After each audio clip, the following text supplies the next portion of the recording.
बुद्ध आणि त्यांचा धम्म या ग्रंथाचे वाचन. चतुर्थ खंड भाग चौथा. शील परिपालनाच्या आवश्यकतेवरील प्रवचने. माणसाची अधोगती कशाने होते? एके समयी तथागत श्रावस्ती येथील जेतवनातील अनाथपिंडकाच्या विहारात विहार करीत होते. त्यावेळी मध्यरात्र उलटल्यानंतर आपल्या तेजाने जेतपन दीप्तिमान करीत एक देव म्हणजे सत्पुरुष तथागतांच्या जवळ आला आणि तथागतांच्या सानिध्यात जाऊन आदराने तथागतांना अभिवादन करून बाजूला उभा राहिला आणि तथागतांना उद्देशून पुढील श्लोक म्हणाला. गौतमा, मी तुला अंधपतन पावणाऱ्या माणसाविषयी काही प्रश्न करणार आहे. कृपा करून अंधपतनाची कारणे काय असतात ते मला सांग. तथागतांनी ती सांगण्याचे मान्य केले आणि तथागत म्हणाले, कोणाची उन्नती होत आहे आणि कोण अधोगतीला जात आहे हे सहज समजण्यासारखे आहे. धर्मप्रेमी हा उन्नत पथावर तर धर्मद्रेष्टा हा अधोगतीच्या पथावरील वाटसरू आहे. अधोगतीच्या वाटसरूला दुर्गुणी माणसे प्रिय वाटतात आणि सद्गुणी माणसे अप्रिय वाटतात. त्याची दुर्गुणी माणसावर श्रद्धा असते हे त्यांच्या अधोगतीचे दुसरे कारण होय. झोपाळूपणा, गप्पा मारण्याची आवड, निरुद्योगीपणा, आळस, क्रोधाविष्टिता ही सर्व अधोगतीचे तिसरे कारण होय. आईबाप वृद्ध झाले असताना जवळ संपत्ती असूनही त्याचे पालनपोषण न करणे हे अंधपतनाचे चौथे कारण होय. ब्राह्मण, श्रमण किंवा अन्य साधूंना असत्य भाषणाने वठविणे हे अधोगतीचे पाचवे कारण होय. जवळ विपुल द्रव्य, सुवर्ण, धनधान्य असूनही त्या सर्वांचा एकट्यानेच उपभोग घेणे हे अंधपतनाचे सहावे कारण होय. आपले कुळ, संपत्ती, जात यांचा अभिमान बाळगून आपल्या आप्तेष्टांचा तिरस्कार करणे हे अंधपतनाचे सातवे कारण होय. व्याभिचार, मद्यपान, जुगार यामध्ये द्रव्याचा अपव्यय करणे हे अंधपतनाचे आठवे कारण होय.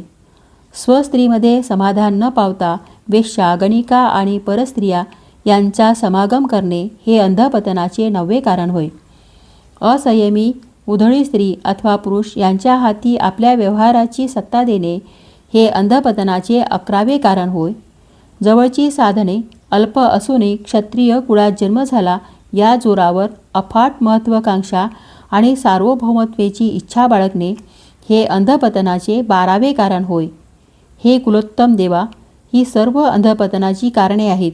या सर्वांवर विजय मिळवलास तरच तू वाचशील. दृष्ट मनुष्य. एका चारिकेत आपल्या नेहमीच्या रिवाजाप्रमाणे तथागतांनी आपल्या सहचारी भिक्खूंना खालीलप्रमाणे प्रवचन दिले. भिक्खूंनो, तो दृष्ट मनुष्य कसा ओळखायचा हे तुम्हास माहीत आहे काय? भिक्खूंनी नाही म्हणतात तथागत म्हणाले.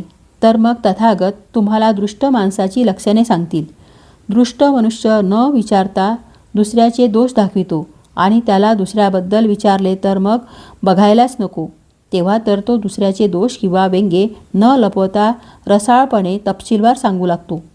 जो मनुष्य विचारले असता दुसऱ्याचे सद्गुण दाखवित नाही, पुन्हा पुन्हा विचारल्यावरच तो दुसऱ्याचे गुण सांगतो, तो मनुष्य विचारले असताही आपले दोष उघड करीत नाही. मग न विचारता तर बोलायलाच नको. वारंवार विचारले तरच तो आपले दोष दाखवितो, परंतु त्याचा तपशील लपवितो. असा मनुष्य दृष्ट मनुष्य होय. भिक्खू हो, असाही मनुष्य असतो की जो विचारले नाही तरी आपल्या चांगल्या गोष्टी उघड करीत असतो. विचारल्यावर तर सांगायलाच नको.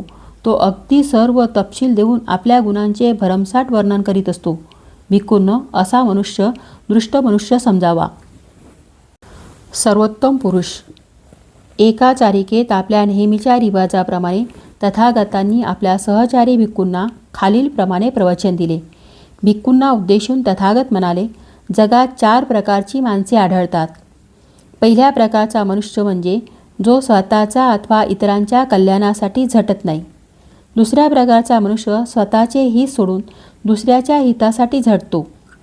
तिसऱ्या प्रकारचा मनुष्य स्वतःच्या हितासाठी झटतो पण दुसऱ्याच्या नाही. चौथ्या प्रकारचा मनुष्य स्वतःच्या त्याप्रमाणेच दुसऱ्याच्या हितासाठी झटत असतो. जो स्वतःच्या अथवा दुसऱ्याच्या हितासाठी झटत नाही तो मनुष्य दोन्ही बाजूला पेटलेल्या आणि मध्ये शेणाने माखलेल्या चितेवरील मशालीसारखा आहे. तो गावात वा वनात इंधन म्हणून उपयोगी येत नाही. त्याप्रमाणेच तो मनुष्य जगाला आणि स्वतःलाही निरुपयोगी आहे. जो स्वतःच्या कल्याणाचा त्याग करून दुसऱ्याच्या कल्याणासाठी झटतो तो तिसऱ्या प्रकारच्या माणसाहून अधिक चांगला पुरुष होय. आणि जो स्वतःच्या आणि इतराच्या कल्याणासाठी झटतो तो सर्वात उत्तम पुरुष समजावा.